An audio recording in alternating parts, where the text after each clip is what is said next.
Imagine this, one of the world's most powerful financial regulators, the USSEC, taking on Asia's second richest man. John, this involves Indian billionaire Gautam Adani and 7 other senior executives indicted by the Justice Department. We have 6 months to another story. The chair of the Adani Group has been charged in the United States. United States that has now charged billionaire Gautam Adani with investment. Since yesterday, headlines are exploding across screens. Adani under scrutiny. Allegations shake India's business tycoon. But why?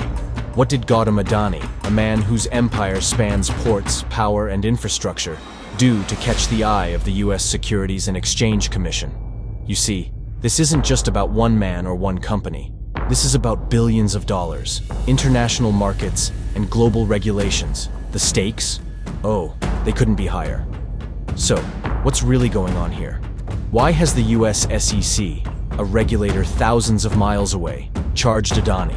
And what does this mean for the Adani Group's future? Let's dive in and break it all down. Who is Adani? What are the charges? How can this happen? And what comes next? Buckle up. It's going to be an eye-opening ride. All right, before we get into the drama, let's take a moment to answer a basic question.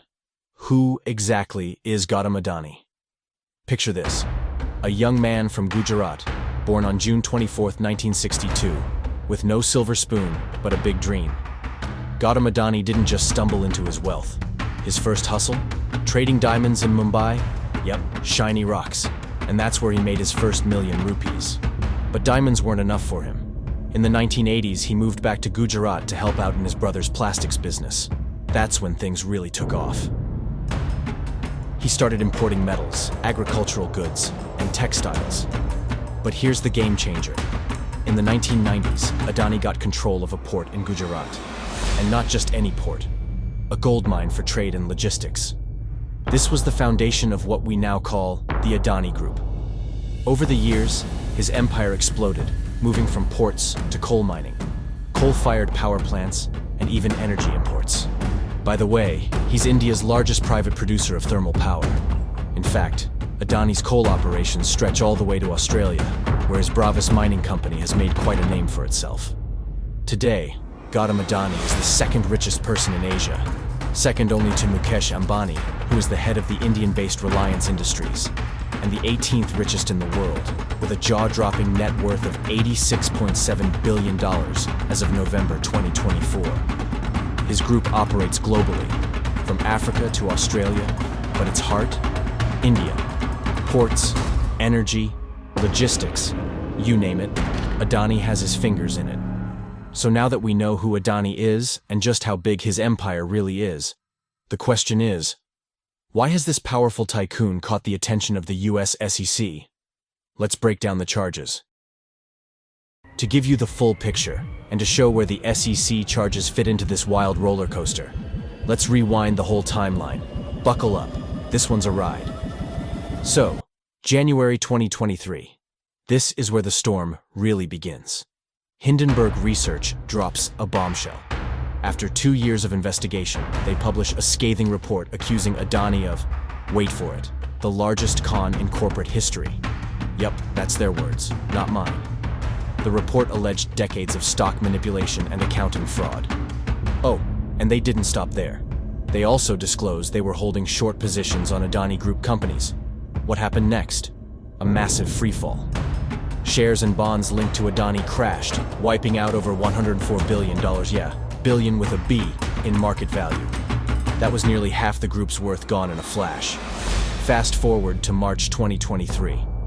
India's Supreme Court steps in, setting up an independent 6-member panel to investigate the Hindenburg allegations. It seemed like the beginning of some serious accountability. But wait, by May, the court-appointed panel? They came back with nothing. Zip. They reported they had drawn a blank in their probe into Adani Group. Talk about anticlimactic, huh? Then came the end of 2023. Adani Enterprise shares staged a dramatic recovery. By December, the earlier losses had softened to just a 26% decline for the year. Not bad, considering the chaos earlier. And in January 2024, the Indian Supreme Court announced that Adani Group wouldn't face any more investigations beyond the market regulator's scrutiny, SEBI. Now, for a bit of context.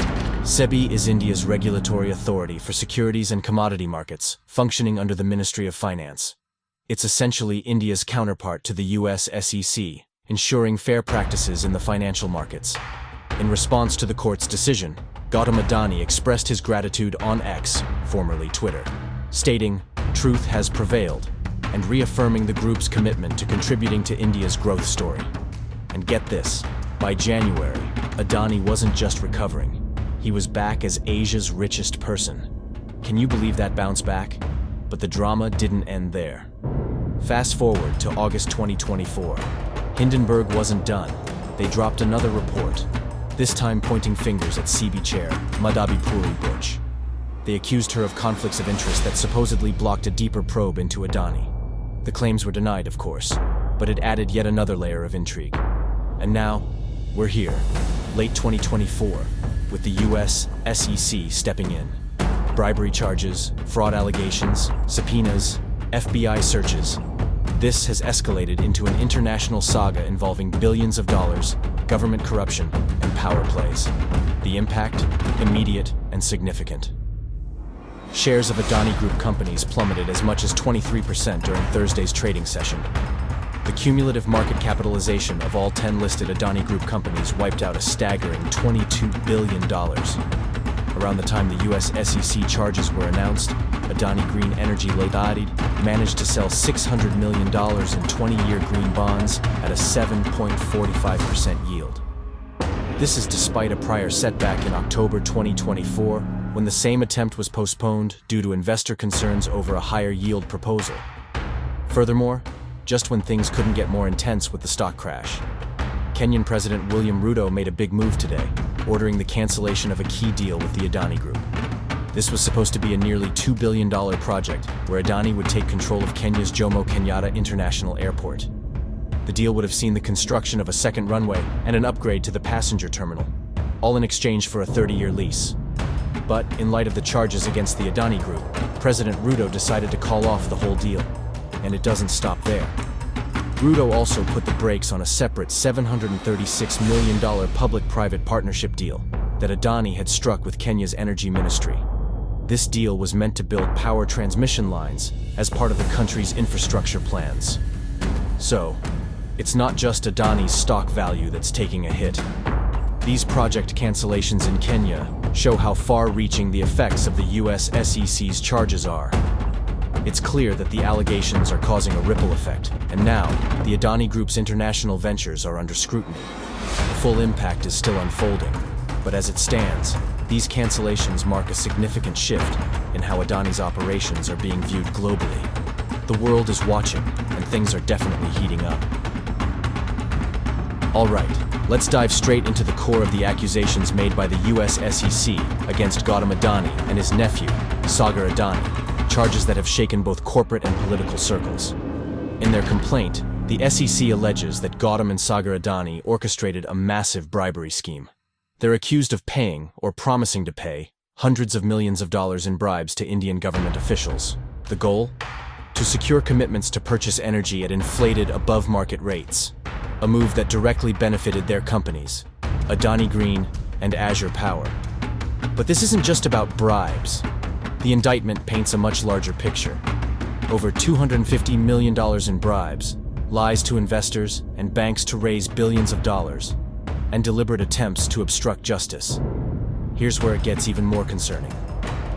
During this alleged scheme, Adani Green raised over $175 million from U.S. investors, while Azure Power's stock was actively traded on the New York Stock Exchange. And between July 2021 and February 2022, promises of bribes allegedly led to power sale agreements with electricity distribution companies in states like Odisha, Tamil Nadu, and Andhra Pradesh under the Solar Energy Corporation of India's manufacturing-linked project. The SEC hasn't stopped at Gautam and Sagar Adani.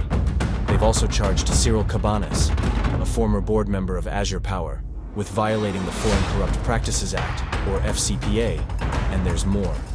The indictment also names Ranjit Gupta and Rupesh Agarwal, former executives of a renewable energy company, as well as Cyril Cabanas, Saurabh Agarwal, and Deepak Malhotra, former employees of a Canadian institutional investor. They've all been accused of conspiracy to violate the FCPA. The allegations connect them to a bribery scheme orchestrated by Gautam Adani, Sagar Adani, and Vineet S. Jain, involving one of the world's largest solar energy projects. Finally, let's talk about the FBI's involvement. Reports suggest that in March 2023, Sagar Adani was served a search warrant by FBI special agents. They were seeking evidence linked to bribes and kickbacks to Indian officials. Alongside a grand jury subpoena, the agents also seized Sagar Adani's electronic devices for further investigation. This is a sprawling case, spanning multiple countries, entities, and billions of dollars. But it raises a critical question. How can US authorities like the SEC and FBI charge an Indian billionaire operating primarily out of India? That's what we'll explore in the next section. Now, you might be wondering, why or how can the US SEC charge someone like Gautam Adani, who lives in India? Well, let's break it down. First off, the Adani Group has dismissed the charges filed by US prosecutors as baseless. But the reality is, the SEC indictment carries significant weight, even if it's just the first step in a legal process. Now, an indictment. What is it exactly? It's a formal legal accusation made by a grand jury. It doesn't mean the person is guilty just yet. It simply means that there's enough evidence for charges to be brought forward. So, no verdict here, but a serious signal that the case is moving forward. The charges against Gautam Adani and others are pretty heavy. We're talking about securities fraud, wire fraud, violations of the Foreign Corrupt Practices Act, FCPA, and the Foreign Extortion Prevention Act, FEPA. These aren't light allegations. Each of these carries severe consequences. But here's the thing. How can the US charge someone living in India for things that allegedly happened there? The key lies in something called extraterritorial jurisdiction.